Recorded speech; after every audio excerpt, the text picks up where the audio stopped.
हनुमान जी के सभी मनोरथ पूर्ण हो गए थे। उनका उत्साह बढ़ता जा रहा था। अतः वे लंका का निरीक्षण करते हुए शेष कार्य के संबंध में विचार करने लगे। अब इस लंका में मेरे लिए कौन सा कार्य बाकी रह गया है जो इन राक्षसों को अधिक संताप देने वाला हो? प्रमदावन को तो मैंने पहले ही उजाड़ दिया था, बड़े बड़े राक्षसों को भी मौत के घाट उतार दिया था और रावण की सेना के भी एक अंश का संहार कर डाला। अब दुर्ग का विध्वंस करना शेष रह गया। दुर्ग का विनाश हो जाने पर मेरे द्वारा समुद्र लंघन आदि कर्म के लिए किया गया प्रयास सुखद एवं सफल होगा। मैंने सीता जी की खोज के लिए जो परिश्रम किया है वह थोड़े से ही प्रयत्न द्वारा सिद्ध होने वाले लंका दहन से सफल हो जाएगा। मेरी पूंछ में जो ये अग्निदेव देदीप्यमान हो रहे हैं, इन्हें इन श्रेष्ठ गृहों की आहुति देकर तृप्त करना न्याय संगत जान पड़ता है। ऐसा सोचकर जलती हुई पूंछ के कारण बिजली रहित मेघ की भांति शोभा पाने वाले कपिश्रेष्ठ हनुमान जी लंका के महलों पर घूमने लगे। वे वानर वीर राक्षसों के एक घर से दूसरे घर पर पहुंचकर उद्यानों और राजभवनों को देखते हुए निर्भय होकर विचरने लगे। घूमते घूमते वायु के समान बलवान और महान वेगशाली हनुमान उछलकर प्रहस्त के महल पर जा पहुंचे और उसमें आग लगाकर दूसरे घर पर कूद पड़े। वह महापार्श्व का निवास स्थान था। महापराक्रमी हनुमान ने उसमें भी कालाग्नि की लपटों के समान प्रज्वलित होने वाली आग फैला दी।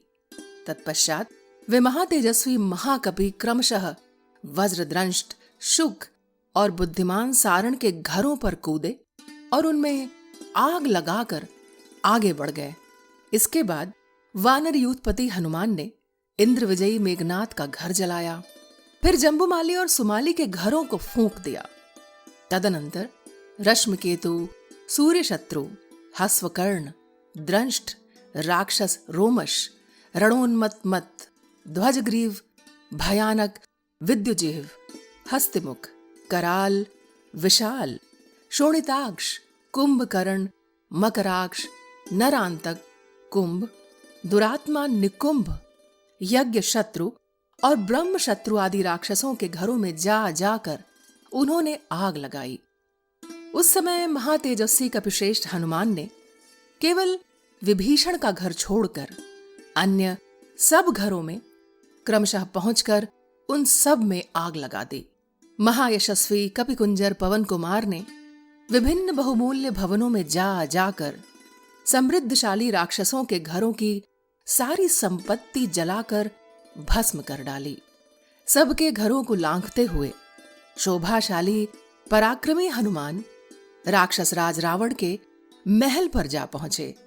वही लंका के सब महलों में श्रेष्ठ, भांति भांति के रत्नों से विभूषित, मेरु पर्वत के समान ऊंचा और नाना प्रकार के मांगलिक उत्सवों से सुशोभित था।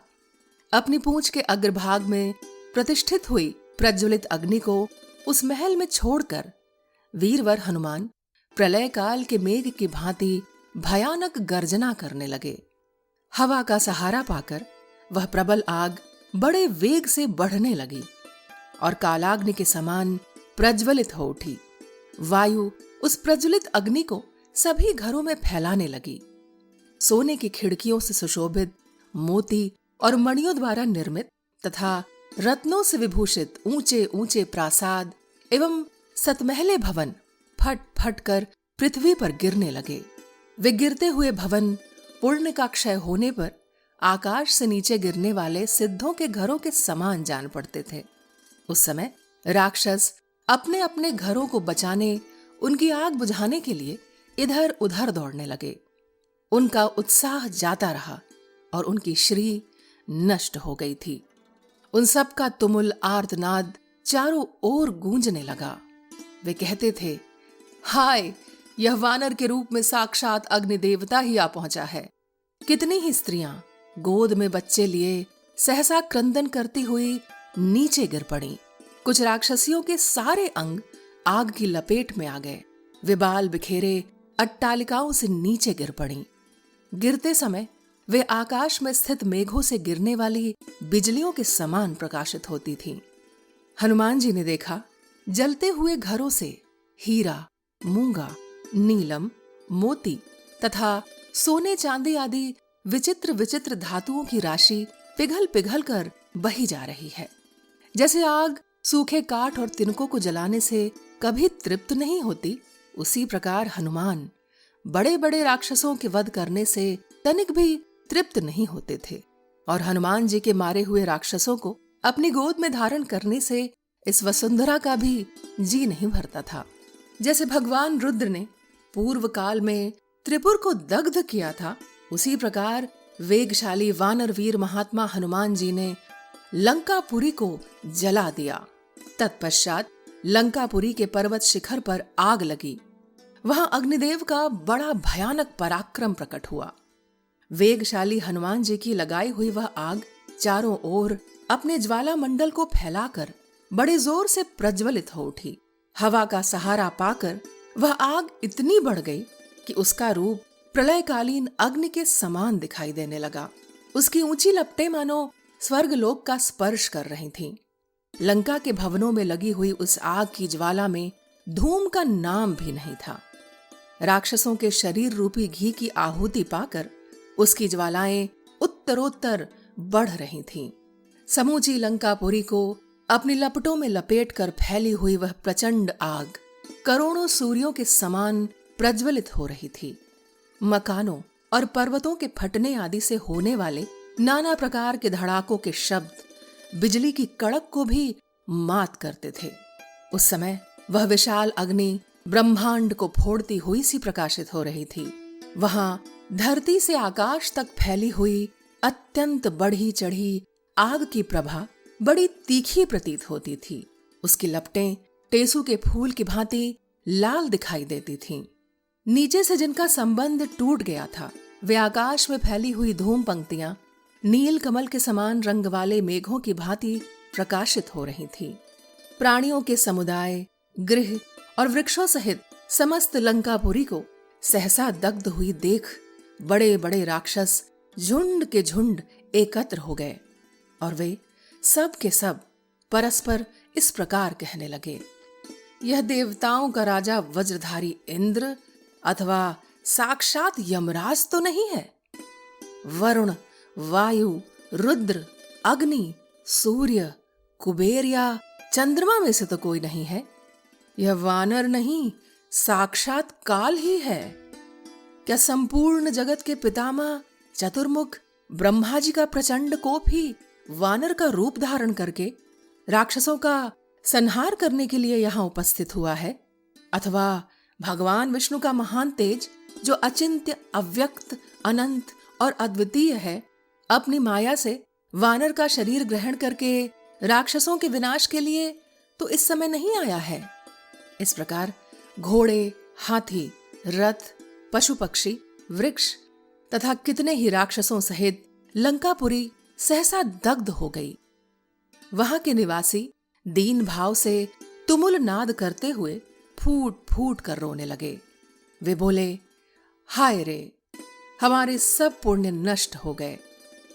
इस तरह भांति भांति से विलाप करते हुए राक्षसों ने बड़ा भयंकर एवं घोर आर्तनाद किया। हनुमान जी के क्रोध बल से अभिभूत हुई लंकापुरी आग की ज्वाला से घिर गई थी। उसके प्रमुख प्रमुख वीर मार डाले गए थे। समस्त योद्धा तितर बितर और उद्विग्न हो गए थे। इस प्रकार वह पुरी शाप से आक्रांत हुई सी जान पड़ती थी। महामनस्वी हनुमान ने लंकापुरी को स्वयंभू ब्रह्मा जी के रोष से नष्ट हुई पृथ्वी के समान देखा। वहां के समस्त राक्षस बड़ी घबराहट में पड़कर त्रस्त और विषादग्रस्त हो गए थे।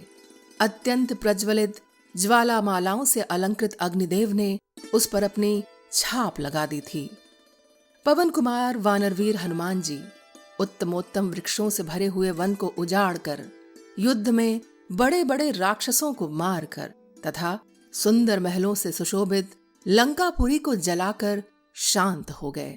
महात्मा हनुमान बहुत से राक्षसों का वध और बहुसंख्यक वृक्षों से भरे हुए प्रमदावन का विध्वंस करके निशाचरों के घरों में आग लगाकर मन ही मन श्री रामचंद्र जी का स्मरण करने लगे। तदनंतर संपूर्ण देवताओं ने वानर वीरों में प्रधान महाबलवान, वायु के समान वेगवान, परम बुद्धिमान और वायु देवता के श्रेष्ठ पुत्र हनुमान जी का स्तवन किया। उनके इस कार्य से सभी देवता, मुनिवर, गंधर्व, विद्याधर, नाग तथा संपूर्ण महान प्राणी अत्यंत प्रसन्न हुए। उनके उस हर्ष की कहीं तुलना नहीं थी। महातेजस्वी महाकपि पवन कुमार प्रमदावन को उजाड़कर, युद्ध में राक्षसों को मारकर और भयंकर लंकापुरी को जलाकर बड़ी शोभा पाने लगे। श्रेष्ठ भवनों के विचित्र शिखर पर खड़े हुए वानर राज सिंह हनुमान अपनी जलती पूंछ से उठती हुई ज्वालामालाओं से अलंकृत हो तेज पुंज से देदीप्यमान सूर्यदेव के समान प्रकाशित होने लगे। इस प्रकार सारी लंकापुरी को पीड़ा दे वानर शिरोमणि महाकपि हनुमान ने उस समय समुद्र के जल में अपनी पूंछ की आग बुझाई।